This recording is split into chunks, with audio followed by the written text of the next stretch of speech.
Halo Talavers.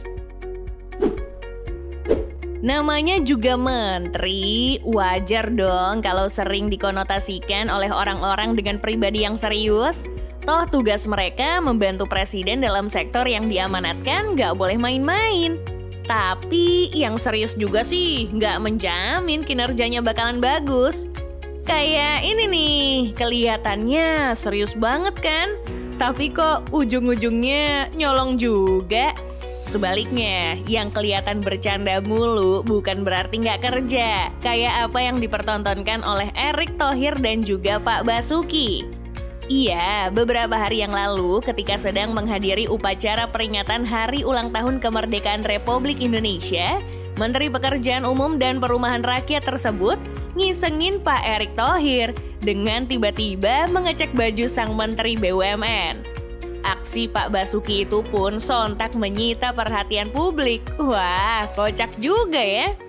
Tapi sejatinya bukan kali itu aja tingkah kocak pria bernama lengkap Muhammad Basuki Hadi Mulyono ini tertangkap kamera sejak mengemban jabatan tertinggi di Kementerian PUPR. Tepatnya pada pagelaran G20 lalu, pria yang kerap disapa Pak Bas ini malah disorot ketika momen Presiden Jokowi berkeliling Taman Hutan Raya Ngurah Rai Bali bersama para media asing. Bukannya duduk manis dan dengerin para kepala negara saling bermusyawarah, Pak Bas justru ketangkep ikut jadi juru foto di momen itu. Ada-ada aja Pak. Eits, bukan berarti ini cuma sekedar gaya-gayaan doang loh ya. Pria kelahiran 5 November 1954 ini emang hobi sama fotografi, serta punya tools dan skill yang mumpuni. Siapa sangka, selain punya skill dalam dunia fotografi, rupanya Pak Bas juga mahir dalam bermain musik. Terlihat pada saat dirinya bermain drum ketika mengiringi grup musik kotak yang lagi manggung. Dengan energik dan lincah, ia terlihat seperti bak seorang drummer sungguhan. Widih, emang multi talenta ya menteri satu ini. Namun, meski kelihatannya suka bercanda atau berperilaku nyeleneh, jangan kira orang ini kalau kerja suka nggak bener juga. Tahu sendiri kan, kalau di era kabinet kerja, pengembangan infrastruktur itu masif banget. Sebut saja beberapa bendungan yang sebagian diantaranya dimanfaatkan sebagai pembangkit listrik. Ada juga belasan ruas jalan tol, bahkan salah satunya merupakan jalan layang yang menghubungkan Jakarta Cikampek. Nah, proyek-proyek tersebut seolah menunjukkan langsung bagaimana tangan dingin Pak Bas bekerja untuk negeri ini. Jangan lupa juga proyek MRT yang sekarang sudah bisa dinikmati oleh warga ibu kota. Proyek-proyek tersebut nggak bakalan sukses tanpa orang berkompeten di belakangnya. Seperti yang kita tahu, background seorang Basuki Hadi Mulyono memang lekat banget ke bidang yang ia geluti. Oh iya, sebelum menapaki posisi menteri, Pak Bas juga sempat terlibat di berbagai proyek strategis. Sebut saja rehabilitasi wilayah Aceh yang baru aja kena tsunami di tahun 2004 lalu. Termasuk ketika terlibat dalam penanganan banjir lumpur panas Sidoarjo yang disebabkan oleh kelalaian PT Lapindo Brantas. Makanya Pak Bas ditempatkan di posisi strategis seperti Dirjen Sumber Daya Air pada rentang waktu 2003 hingga 2005. Tapi puncaknya ada pada saat dirinya menjadi Dirjen Penataan Ruang di tahun 2014. Gimana enggak, jabatan itu membuat Presiden Jokowi yang baru aja menyusun kabinet pasca ditetapkan sebagai kepala negara langsung meliriknya. Berkat perjalanan panjang itu pula, mantan Kepala Badan Penelitian dan Pengembangan Kementerian Pekerjaan Umum ini berhasil mengumpulkan pundi-pundi rupiah yang nggak sedikit. Berdasarkan laporan harta kekayaan penyelenggara miliknya yang disetorkan pada Komisi Pemberantasan Korupsi per tanggal 3 Maret 2023, Pak Basuki punya total harta sebesar 23,1 miliar rupiah. Cerita orang-orang mengenai Pak Basuki yang merupakan orang sederhana rasanya memang benar adanya.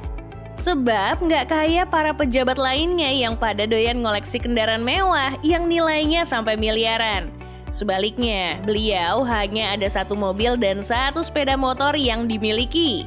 Mobil itu adalah sebuah Toyota Crown Royal Saloon tahun 2009 yang ditaksir nilainya mencapai 50 juta rupiah. Anyway, selain mobil, beliau juga punya sepeda motor. Pak Bas menjatuhkan pilihannya pada Royal Enfield Bullet Classic lansiran tahun 2017 yang ditaksir bernilai 40 juta rupiah. Gimana, beneran sederhana kan? Sifat sederhana dan pekerja keras yang dimilikinya itu pun mengantarkan Pak Basuki Hadi Mulyono sebagai menteri yang gak tergantikan sejak periode pertama Presiden Jokowi menjabat.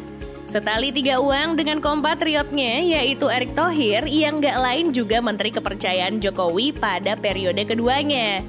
Meskipun kerap dielu-elukan akan membawa perubahan dalam tubuh BUMN, sayangnya makin kesini kredibilitas Erick Thohir mulai dipertanyakan nih.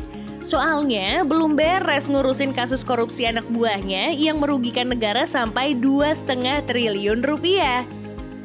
Politikus sekaligus pengusaha ini justru menyibukkan diri dengan memilih sebagai ketua umum PSSI. Belum lama ini, namanya pun kembali menjadi sorotan setelah mengancam para klub yang tidak ingin melepas pemainnya untuk berlaga di Piala AFF U23. Ya nggak gitu juga sih Pak, wajar kalau mereka menolak, toh agenda tersebut kan nggak masuk kalender FIFA. Terlepas dari polemik yang terjadi, kita doain aja ya, semoga semuanya bisa cepat kelar dan sepak bola kita juga bisa lebih maju, amin. Apalagi Pak Erick Thohir kan punya background pendidikan yang tergolong luar biasa. Bayangin aja nih ya, pendidikan strata satunya di Glendale Community College, California, Amerika Serikat.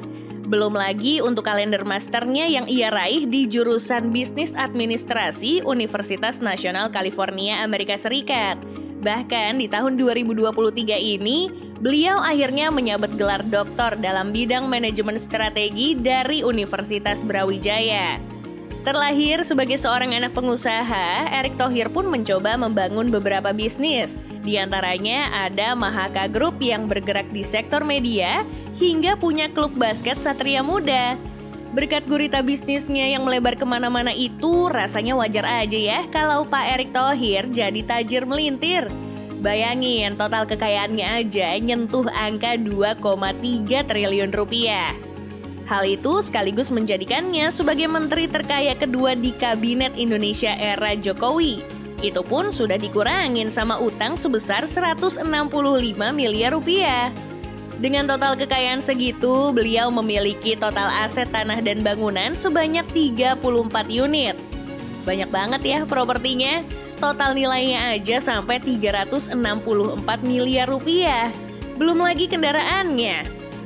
Dikit sih, cuman mobil Mercedes-Benz S400L keluaran tahun 2016 yang nilainya mencapai 1,7 miliar rupiah. Belum lagi Mercedes-Benz W108-280S keluaran tahun 1969 yang harganya mencapai 110 juta rupiah. Selain kendaraan roda 4, roda 2 juga ada tuh di garasi rumah Menteri BUMN ini. Tercatat, beliau juga memiliki Honda Supra X keluaran tahun 2011 yang ia beli seharga 6,5 juta rupiah. Plus surat berharga, kas, setara kas, harta bergerak dan harta lainnya yang kalau ditotal nyampe 2,1 triliun rupiah.